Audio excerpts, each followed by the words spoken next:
What's up guys, back in UCLA now in beautiful California. Very sunny. I've been wanting to make this pike video for so long now, but I've kind of procrastinated it. And I also lost my phone, so I lost a lot of good footage.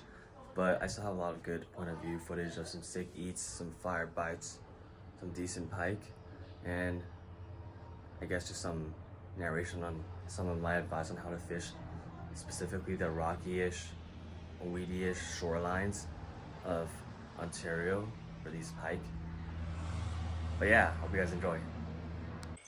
Alright guys, so this is my first setup of the day. My Max X baitcaster 20-pound braided connected to 12-pound fluoro with my favorite Squarebill crankbait. It's the Calibur one, and these ones dive 3 to 5 feet. And my next setup is my spinning reel, and I have a Senko rigged on this one, so if I want to go for a bass. And this is my Mepps setup with my SLX DC. Let's go for some pike.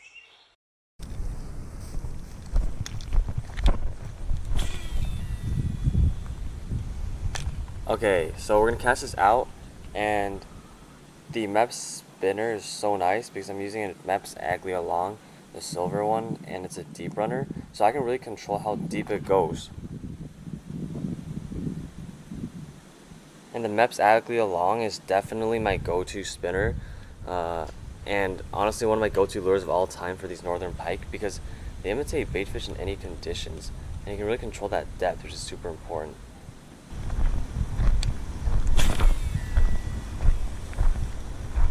Another piece of important advice I can give off of personal experience is that you can actually kind of figure out how deep the water is where you cast. For example, my Mepps Aglia long, I know it sinks around 1 foot per second, and where I'm casting right now it sinks around 5 to 7 seconds, so I know it's around 5 to 7 feet deep where I'm casting.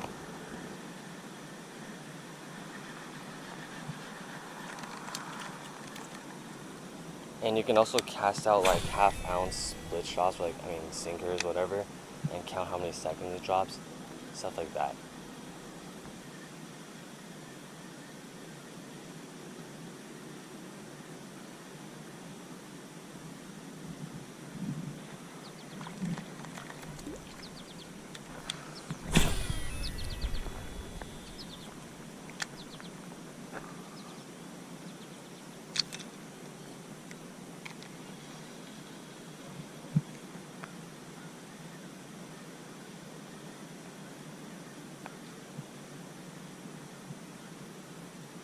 Oh, fire eat, man.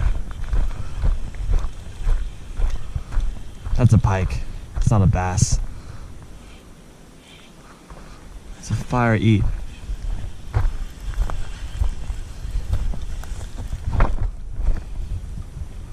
Oh, it's pulling drag. Let's go. Oh, my line is kind of stuck in the rocks. That's fine. Alright, it's up. Fire eat, man. That was sick. Alright, it's kind of hard to get down there, so I try not to drag them on the rocks, but I've, sprained my ankle twice right here before. that was a sick eat.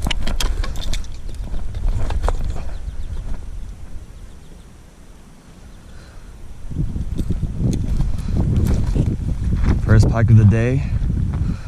Not a big one, but they're not really that big around here. We're gonna come down and let them go.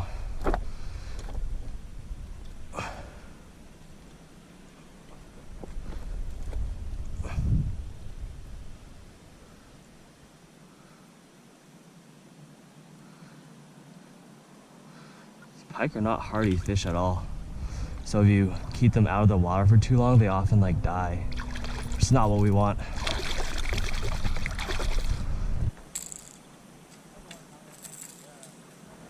Alright, I'm going to try to switch to the Squarebill crankbait for a couple casts. See if we get anything on this. It's usually always a hit on this for pike too. So let's try it out.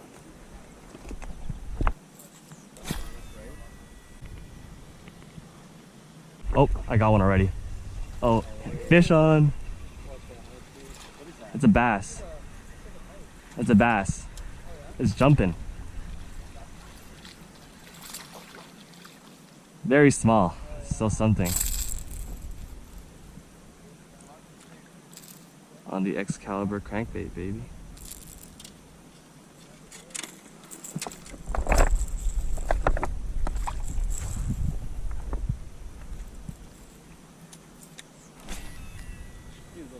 Tip for using these jerkbaits and crankbaits, always be using that braided line because you need that extra sensitivity. If your rod tip stops vibrating or starts behaving abnormally, you know you're either snagged on a weed or something else.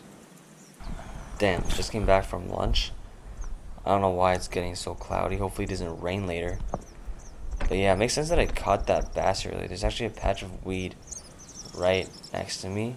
But I tried that crankbait for a few more casts and somehow didn't get any pike. But let's hope we catch another bass or another pike with this spinner I tied back on. And I know that I've been like giving a lot of advice on like how to read your structure in your water and all that.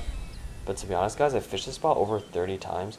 So what I'm saying is like if you're interested in a spot and you like it, just keep on fishing it over and over and you're going to end up knowing it like your own home. For example guys, I don't even need to look at the water to know where the weed line covering the entirety of the left bank of this lake begins. Because I've just fished this place so many times. And I've also fished the left side multiple times. So I also know, for example, that the closer the water gets to the shore on the left side, like the thicker that weed grows as well.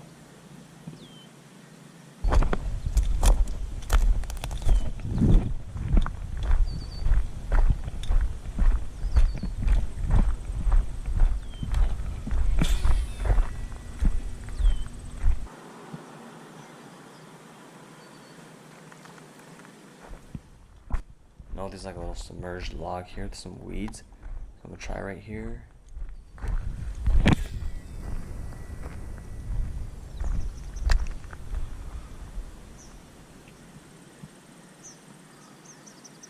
Oh, got one. Fire, man. Yep, I knew it was a bass. I was running like one. Jump. I dare you, buddy.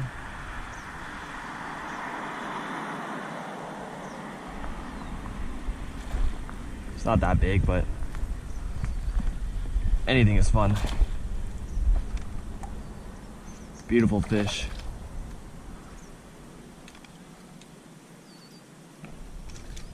Make sure I don't high stick my rod.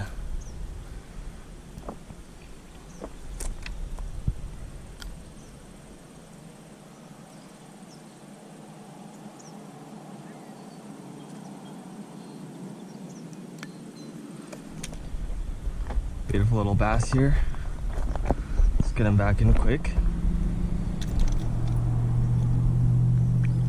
Ooh. Thanks for the fight.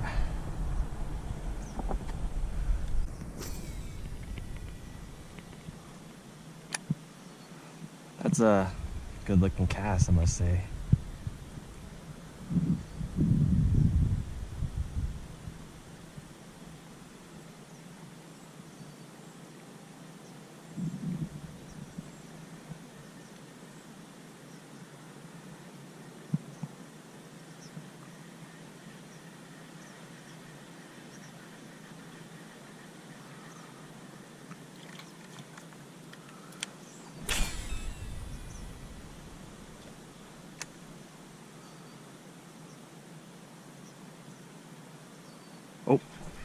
Oh, we got one. This is small.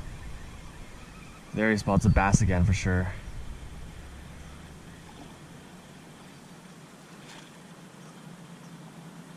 Hey, what is that? Is that a crappie? Was that a crappie? I think that was a crappie.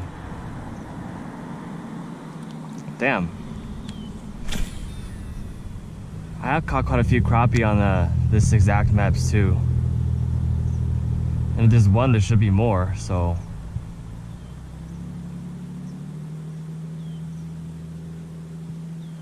Okay, you know what? Maybe that was a far stretch. Maybe there's only one here. But honestly, I know there's other pike around, so. But I want to switch to a crankbait, but I want to do a few more casts right over the weeds I mentioned earlier.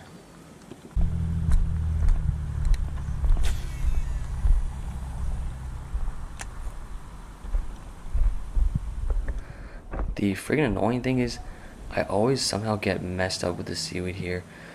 because the weeds are only like 2 feet below the surface, which is annoying, but there are a lot of fish in the weeds, you know, so.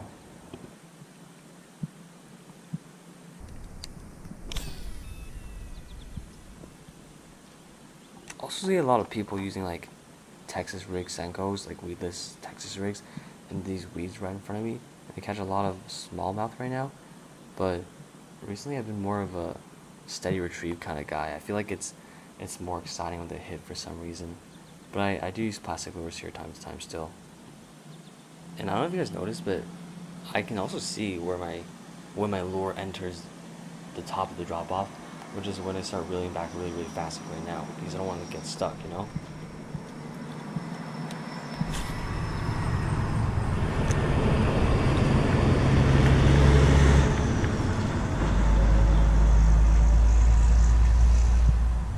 Oh, got one.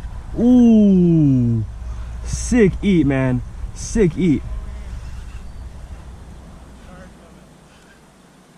Oh, shoot. Is it still there?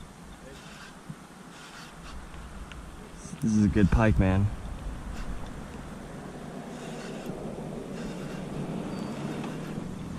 Better still be on, man.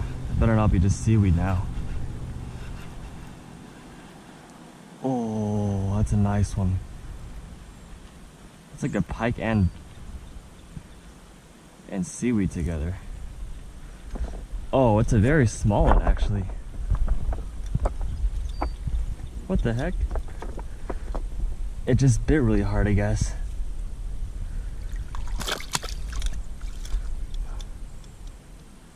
Alright, little pike here. Bit a lot freaking harder than its size, but let's let him go.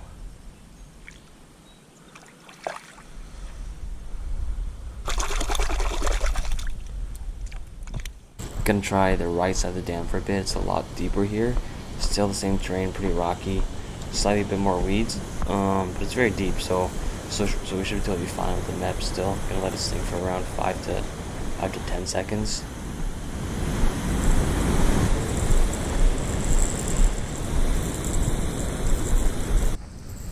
Alright, let's make a few casts here and see if anything wants to bite.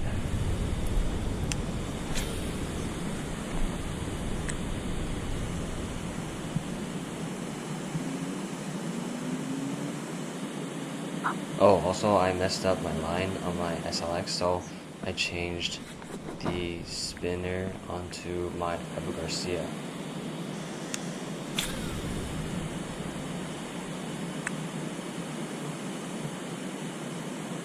Oh, got bit. We got one. We got one. It's very small though. What is that even? Feels like a little pike. It's definitely a pike.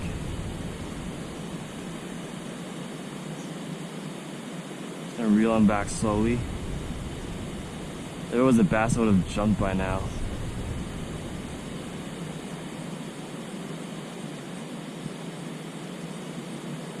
It's not that small. Not that bad. Bigger than our last one. Alright, let's put him on the grass. Dope fish, man. I love when pike bite. This guy bit very non-aggressively. Oh, jeez, it bit it really deep, man. Bit it really deep.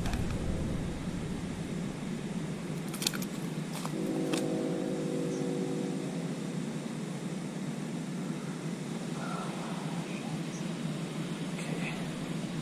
Please relax, buddy. I'm just trying to help you. I'm just trying to help you, man. Alright. Okay. We got it out quick, that's good. Let him go quick. Oh, he fell out of my hands. But I think he'll be good. He's chilling. He's gonna be fine. Man, he fell right out of my hands. He's swimming away though, should be okay, right? Alright, let's go at it again.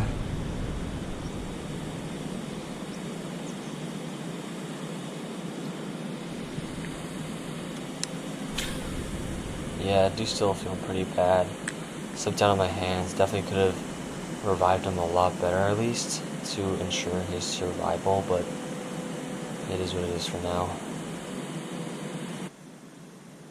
Decided to tie on a little Senko just to throw at this log, because yeah, another piece of structure that's really important is to merge logs and rocks. You guys have no clue how many bass I pulled out of this log alone.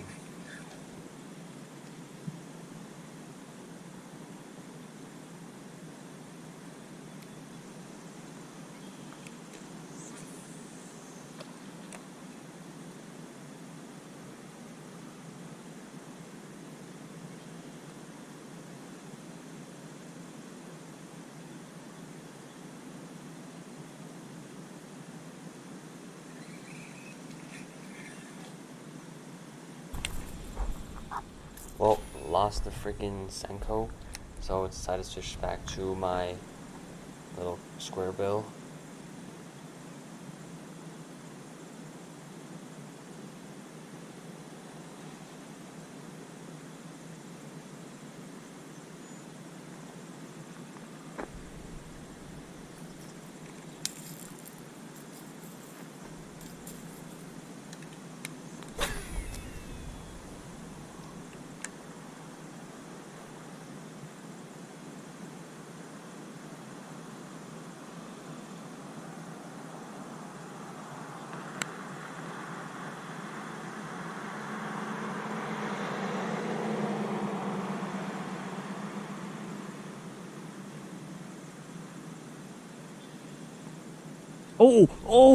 Oh shoot, that was a sick eat, man. I don't know if you guys saw that. It's a tiny pike, but it chased it right to the shore, man. That's cool. That was cool. I hope you guys saw that. I just saw the pike like run over here and bite it. Tiny pike, but that was just cool, man. Okay guys, hope you enjoyed my video for pike. Hopefully that gave you guys some tips on how to target them. And I'm actually going to Florida really soon, so I'll definitely be making a series, and I'm actually gonna, you know, stick to making videos, and it'll be a really cool series. So hopefully you guys can subscribe and follow me along. I'll see you guys in Florida.